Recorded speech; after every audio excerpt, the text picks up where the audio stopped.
y concentrados en lo que está pasando con una reelección muy importante. En pantalla, el presidente actual, el presidente Bukele, que iría por la reelección. Sí, efectivamente, el presidente Nayib Bukele es el presidente de El Salvador, que ha hecho noticia este último tiempo sobre cómo ha intentado combatir la delincuencia, específicamente las pandillas, que tienen un liderazgo ahí, sobre todo los maras. Ha construido la cárcel más grande de América y, de hecho, en ese contexto ha reducido drásticamente la delincuencia en su país. Es un presidente bastante joven, que ya tiene más de un 90% de popularidad según las encuestas, y hay cambio de gobierno, van a haber elecciones. Entonces lo que va a hacer él es renunciar 6 meses antes del inicio del siguiente mandato, porque no puede, estando como presidente, postular a esa reelección. Entonces, ¿cuándo va a renunciar Nayib Bukele? La próxima semana. Él se pensaba que podía ser entre estos días, hoy, mañana, pero el plazo fatal es el 31 de octubre y muchos esperan que sea justamente ese día el que lo haga. Nayib Bukele se ha destacado, como les decía, en el tipo de combate contra la delincuencia. Sin embargo, los distintos organismos de derechos humanos lo han cuestionado bastante en la forma en que ha llevado adelante estas detenciones masivas, porque se han producido desde hace más de un año, y es así como ha logrado darle un duro golpe a estas mafias y sobre todo a estas pandillas, que era algo endémico ya en ese país, El Salvador. Periodo, ¿no? Sí, exactamente, y no puede optar hasta, como les decía, a esta reelección. Entonces va a ser ese mecanismo que era muy cuestionado ahí en el tribunal electoral, pero finalmente es un mecanismo que funciona. Así, la gran pregunta es cómo él va a renunciar ahora la próxima semana, que es el plazo límite.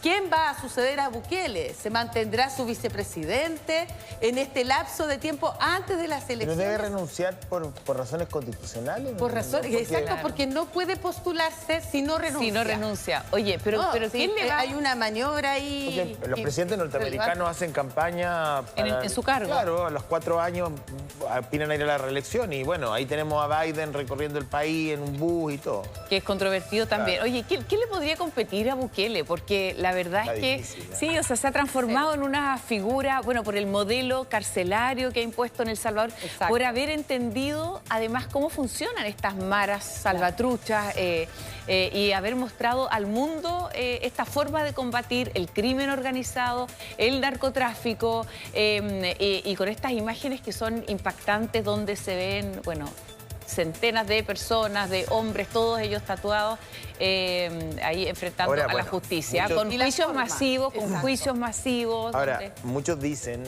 y yo creo que está más o menos investigado el tema, que él tuvo que sentarse a negociar con los cabecillas de las pandillas y del crimen organizado, si no, no hay cómo. O sea, que en el fondo hizo una concesión. Lo encuentro difícil, José.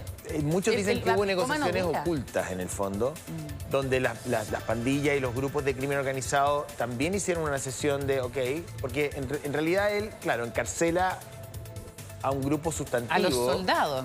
Pero muchos creen, no es que yo lo sepa o no lo sepa, digo que es lo que se dice en Centroamérica, cuando uno escucha un poco la prensa hondureña o guatemalteca, la conversación que hay respecto a lo que han hecho, que ha habido una negociación oculta, y de esa manera él consiguió también el retiro, el repliegue en parte de estos grupos tremendamente organizados, donde, claro, él se entendió directamente con los líderes. O sea, sin una negociación, yo no sé si está...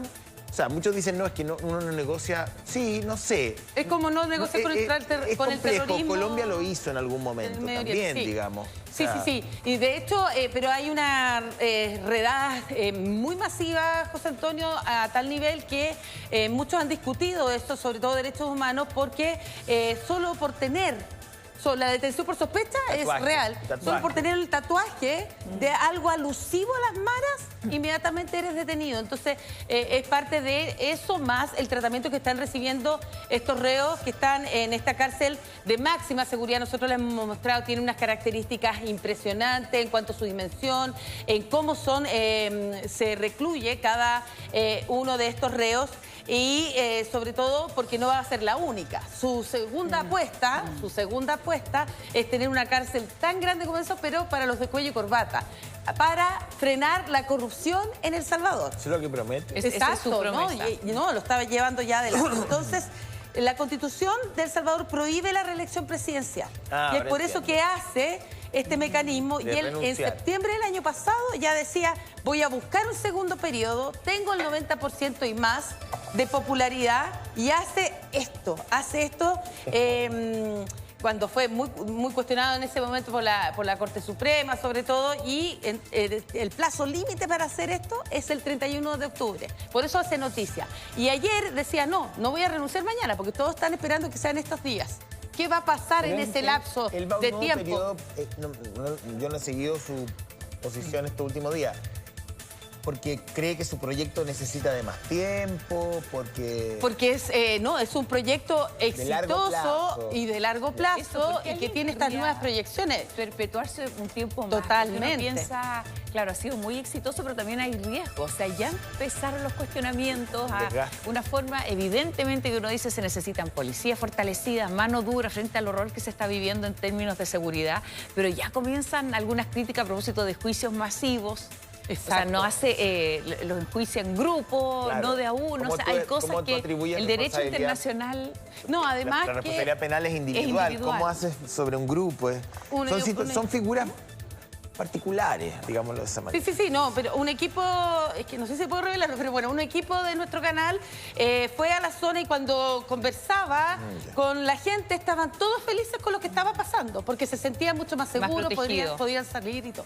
Los únicos que criticaban el fenómeno Bukele era justamente todos los organismos de derechos humanos, los que están trabajando al interior de El Salvador, como también los organismos internacionales, en esta redada de detenciones indiscriminadas solamente por detención por sospecha, solamente por llevar un tatuaje en particular y no estar haciendo nada in situ o haya sido sorprendido en esos eventos. Entonces, pero es un mecanismo que ha sido efectivo porque uno dice, ¿cuándo hay que aplicar mano dura? Por eso este fenómeno Bukele se ha querido replicar en otros países. Bueno, hay un discurso que se ha instalado. Exacto, en Honduras. Una criminalidad que parece un poquito desbordada y es entendible que la opinión pública, latinoamericana se incline porque uno busca seguridad. Ahora, yo creo que un equilibrio. Hay que buscar el equilibrio, o sea, un país seguro, pero con respeto a los derechos fundamentales. Me parece que es la mezcla, digamos, que uno debería